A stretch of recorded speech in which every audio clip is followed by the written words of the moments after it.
Hey, welcome to Texas Counselors Creating Badass Businesses. And I'm Dr. Kate Walker, and this is your Tuesday coaching. I'm going to take a second and let folks in who are here. And as usual, if you're here, awesome. If you're listening to me on a replay, that is wonderful too, because you're doing something amazing for you so that you can, I don't know, watch your kids' baseball game, get through the grocery store, do whatever it is that you want to do on this beautiful Tuesday. So today is all about the marketing tip that keeps people coming back. And this is one of those things that's like, but wait, there's more. And it's also going to kind of tee you up. I don't know, I have golfing on my mind. So tee you up for a different sort of marketing tip as well. Honest to goodness, some of you may not like this. As counselors, we're not really taught to be marketers. I know everybody knows we're not taught to be business people, but this is a completely different skill because marketing means what you're doing is you're helping people access you. So think about that for a second. You must be pretty amazing if you want people to access you. Well, of course you're amazing, right? You're this shiny, amazing, beautiful, wonderful piece of knowledge and wonderfulness that the community needs to access because you have something they need. And there are all kinds of podcast episodes and things out there that talk about the imposter syndrome. And if you just don't really believe you got all that oomph and all that shininess, this is going to be a little bit of a struggle for you, possibly, maybe a little bit, but I'm going to go there anyway. So here's what you need to know before we even do anything with this. And if I'm going to take 1 second and verify that we got everybody in. Right. Okay, we're good. So here's one of the things I'm going to talk about. Actually, I'm going to talk about 3 things that I have talked about before. So I'm not going to go into detail and a lot of depth about that. Number 1 is the 10-minute consultation. I've talked about that a ton. I've got other episodes about that. I'll post a link when we get this up in your profile, or if you're listening to this on the podcast, we'll post a link so you can grab the link to that episode anyway. You get what I'm trying to say. Also, you're going to need to have access to your website back office. I can't teach you how to do that on this episode because they're all different. But long and short, you need to have your login information. So if you don't have the type of website where you can get into your back office, I don't want you to stop listening. Keep listening, keep watching, because when you do get access, and you need access if you're going to do effective marketing, then you'll know what to do. You've got all of this stuff teed up and ready to go. And the third thing I would like you to keep in mind, and I'm not going to teach you this today, is your ideal client. I want you to have an idea who your ideal client is. So if you are just starting out and you're like, I just like people who have a pulse and walk through my door or click the on button, that's okay. We've all been there. It's really tough to think about developing a niche or a niche when you're just trying to keep the lights on, right? When you're just trying to build that practice. So again, you don't have to have that ideal client today, but as I give you this information, you will see how much easier it is to develop the resources I'm going to talk about if you have an idea who your ideal client is. So traditional marketing, right? Traditional marketing, and I really mean probably 10 years ago. It's, door hangers and getting your name on the back of the t-shirt at the high school and getting a directory listing in some kind of a paper item, right? So it was all about, I'm going to sit here and I'm going to shine, right? Because I'm always going to be shiny. And I'm just going to hope that people kind of trip over me. I hope they find me. And if they happen to find me when they have the need, that's even better. It's like finding a dentist when you have a toothache, right? So it's not that you're out there and you notice all the dentist billboards and business cards and commercials, but when you have pain, suddenly you're looking for the dentist, right? So That's sort of traditional marketing. What I talk about a lot here, what is sort of, I don't have the data, but it's effective. It's more effective than traditional marketing, is attraction marketing, right? So you're over here right now, other hand, right? If you're watching me, you're over here shining, you're being your brilliant, beautiful self. And people who aren't in pain are actually going to trip over you. They're going to find you. They're going to be like, wait a minute, what's that beautiful, shiny thing over there? I want to walk over there and see what that is. So you're actually attracting people to you who may not be your client yet. They may not be in that level of pain where they're seeking you out, right? And just going, okay, where is it? Where is it? Where is it? But they're in a space where maybe they're feeling pretty good, but they hear you at a talk, or they're Googling a thing and they come across your amazing article, your blog post, your podcast, your YouTube video that you put together. And they're like, oh my gosh, I like this person. This person is trustworthy. I like the information. I fact checked them and they know what they're talking about. And so with that in mind, let's go through the steps of how this type of marketing will work. And I had to look up for a second. That's what I was doing a minute ago. I wanted to see, well, what did I actually call this thing? What's the title? Because I know what it is. I'm actually wanting you to think about people who do become your client. But I also want you to think about the people who are not a good fit for you based on your specialty, schedule, and cost. Both of these folks are going to be affected in a good way by the type of marketing that I'm talking about today. All right. So when you think about that 10-minute consultation, really what we're doing is we're pre-qualifying folks for you. Now, so that could be, again, I mentioned the three things based on specialty, cost, and schedule, right? I've been reading and hearing a lot on the interwebs. Folks are like, how do I make a schedule that just allows me to work from 8 in the morning to 2 in the afternoon? I've got kiddos. I want to make sure I'm home in the afternoon. And so you're thinking, okay, I've got to pre-qualify people before I get them in my office, right? So like if they find a day or a time and it's 11 a.m. and they come to see you and then you find out, well, they can never come back to see you at 11 a.m. They just grabbed the first opening, right? That means you didn't really pre-qualify them. And I talked about this in the episode a couple of weeks ago where, setting expectations in that 10-minute consultation so that that first session goes smoothly, right? If you go to that first session and you're sitting there talking about your schedule and they're like, well, wait, I can't ever come at this time again. I work for a living. You didn't do a good job of pre-qualifying them. So again, that's the magic of the 10-minute consultation. Here we are again, right? So with this 10-minute consultation, what you're going to do, and this is the secret sauce, you're going to direct this person, whether they are qualified and they are eligible and a good fit for your practice and they book that first session, or they are not. You want them to keep going back to your website. Now, your website, that's why I said earlier, you need to have access, but even if you don't, keep listening. So if this 10-minute consultation, if it goes well, right? You get to the end of the 10-minute consultation, you both agree on a time. Great, I can't wait to see you Tuesday at 10:30 a.m. By the way, it's your appointment's about 2 weeks off. And I have a resource on my website. I have an Amazon store. And if you go to that Amazon store, you'll see 10 books that I recommend that deal with the topic that I think you're describing to me in this 10-minute consultation. Now, keep in mind that Amazon store, I do get a kickback, so you can always just go to your favorite bookstore or log into Amazon wherever you like, and you can grab that book. Also, on my website, you will find that I have this guide, 5 steps to the thing that you're struggling with, overcoming it, managing it, surviving it, dealing with it.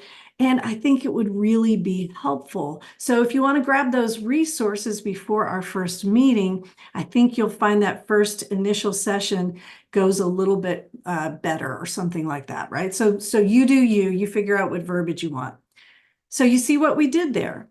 If that first session is 2 weeks away, this person's going to go back to your website for your Amazon store. They're going to go back to your website to download the guide. Now they have this information. Guess what they're going to do?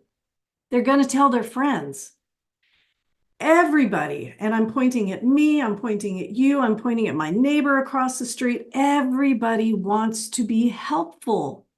We love it when we have a resource that our friends and our neighbors and our colleagues are looking for. If we overhear a conversation, somebody's struggling, and we're like, wait a second, I know a great book. Hey, I didn't mean to eavesdrop, but I have this resource, and you can get it by going to www.yourawesomewebsite.com. So here's this person who has 2 weeks to do the work. And if it's a good fit, right, in 10 minutes isn't a great amount of time to get to know someone. But if it's a resource they find helpful, then they will refer it to others. All right, now that's the person who's coming. Now you can imagine what's going to happen with the person who is not booking that first appointment. And if you're a seasoned professional and you are listening to me, and I know you're here, you know that sometimes that first phone call doesn't result in a booked session. But guess what? 6 months later, they come back and they say, you know what? I did book with another therapist and it wasn't great, but I had such an amazing phone call with you or email or whatever it is, you do you, that I came back. That's what we want. So we call that, of course, that's wonderful, right? But we're also trying to take that person who did not become your client, and we're going to help them become part of your marketing team, right? So I like to call that a raving fan. We want them to take what they find from you, and even if it's not a good fit and they become a client, they trust you, know you, like you, and they refer you to others. So it's the same thing, right? You're going to finish the conversation, the 10-minute consultation, and you're going to say, I'm so sorry, it's not a great fit. But after listening and hearing your 10 minutes, our talk together today, I think my resource might help you navigate the struggle that you're currently experiencing with your adult child, with your partner, with your aging parents. And if you download that, it may be helpful, right? So you're helping them. Again, they're going back to your website to get the resource. And this resource, so let's talk about that resource for a minute. These are things that you don't charge for. I know it's tempting to think, yeah, I'll charge $1. I'll charge 50 cents. I'll create a membership. And when they join, they become a member. Then they have all the things free. Okay. I love your entrepreneur mind, but if you're going to help the community start to view you as an expert and see your shininess even when they're not in pain, you want to eliminate as many barriers as you can for them to be able to access you, right? Because that's what your stuff is. It's just a piece of you. So imagine if you created a YouTube video and you post the link. Well, guess what? Now they may listen to that thing once a day for a week.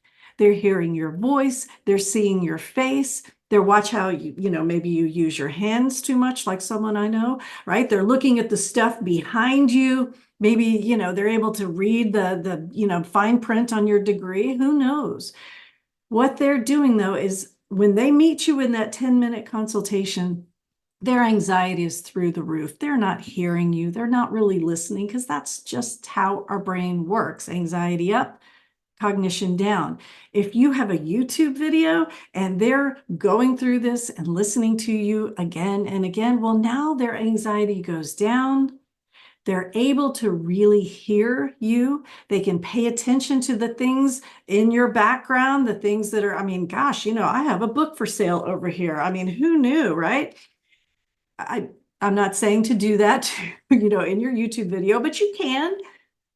The point is, these folks then have the time to really get to know, like, and trust you. So if it's not a good fit for that time in their life during that season, you can bet you will stay front of mind when they're going through this issue later on, when they're talking to friends and family with similar issues, that resource, that YouTube video, or whatever resource we're talking about here, will become front of mind, and they become your marketing team.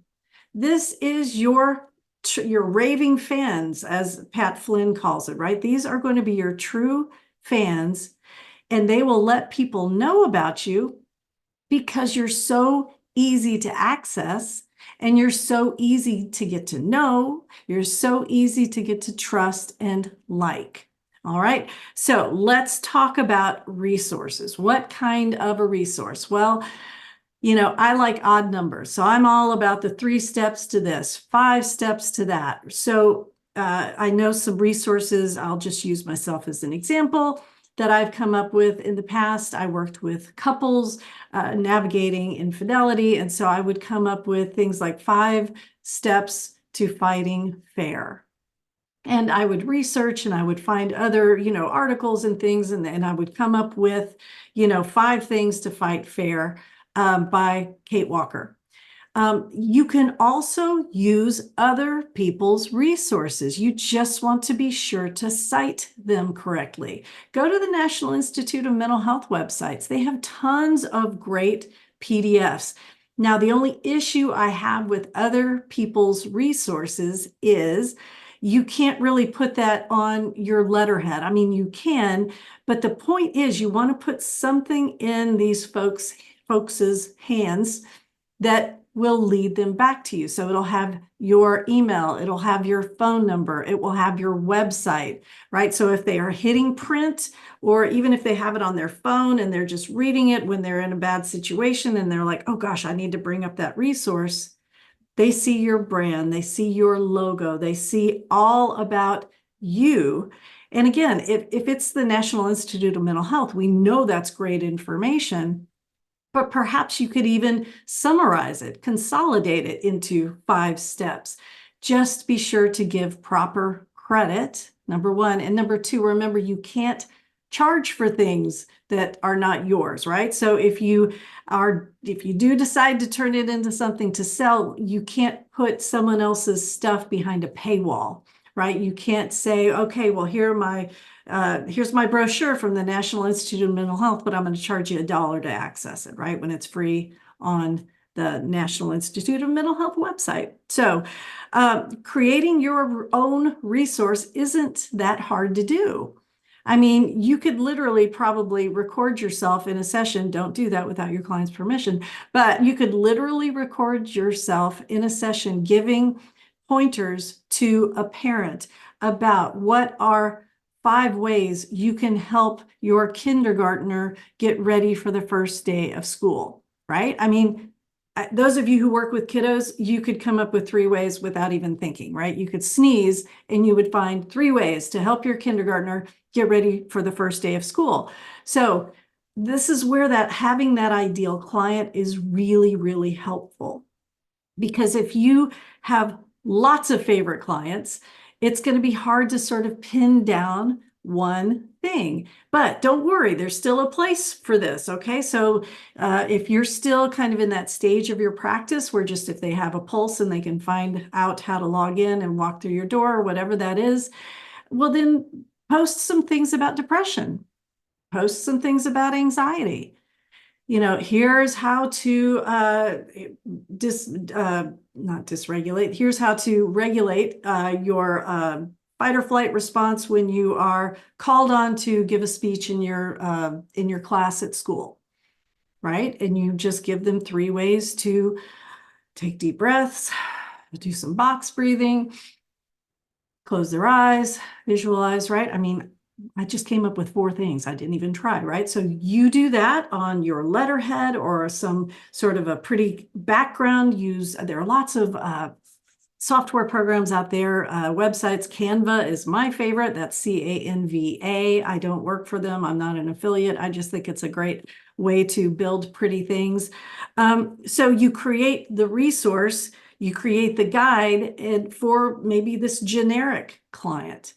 One thing I would caution you against is, and I talk about this, or I will be talking about this at the Texas Counseling Association annual conference in Dallas this year. As of this recording, it's 2024.